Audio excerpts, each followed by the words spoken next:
They look the same, they perform the same, but they're not the same. This little fork will last in a landfill unchanged for 3,000 years.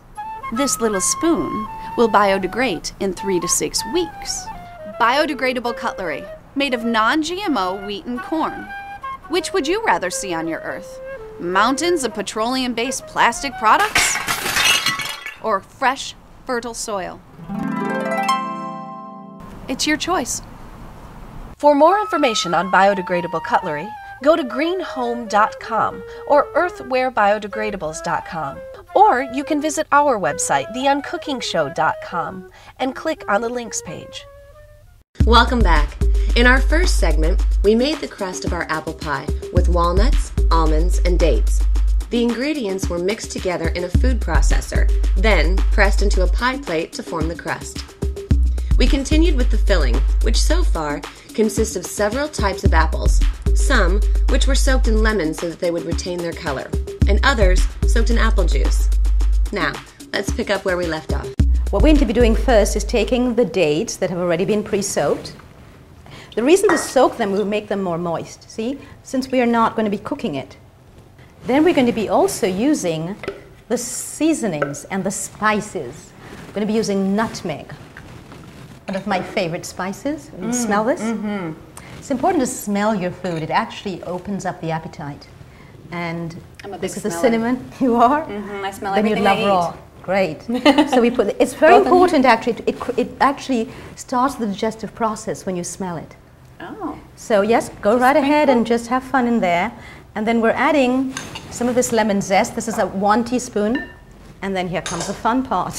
Stir? Yes. Oh. But we're also going to, you do that. But you're going to use we're going to use our hands. I'll use my hands and do that.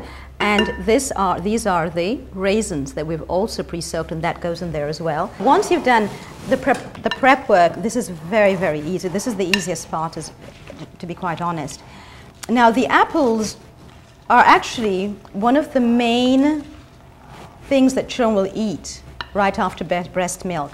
So it's very important if you're giving children apples to make sure it's organic, and also to use it in as many different varieties and ways as possible. So this apple pie is one way where the whole family can be included in eating more raw apples a day. And of course, you know the old adage, an apple a day keeps the doctor away. It's obviously still true. It's very true. Actually, 3 apples is the best, yes, to have. So we've got lots more than 3 in here. So even if each person just takes 1 bite, this is the part that children love to do, just make sure the hands are clean, and then they can go and, as you say, smoosh it around. Smoosh it around. I like smooshing. Okay, if you like smooshing, go right ahead if you wish to. I'll smoosh. Let me wash. I'm going to take some of this in the meantime, and we're going to fill the pie dish. So we've got the crust, and you see the crust is already set. Mm-hmm. You can also take the crust and put it in the refrigerator for 2 hours. And while you're cutting this up and making this, and then bring it back out, it will actually set even better. It smells amazing. Compared to a cooked apple pie, what's the difference? It doesn't smell anything like a cooked apple pie. What's the difference? This smells fresh and just like apples. And if you smell an apple pie, it doesn't really necessarily smell like apples. I agree. Be sure to stay tuned, because next Ellen Chang takes us to Ola Vegetarian Restaurant to sample some unique raw vegan cuisine.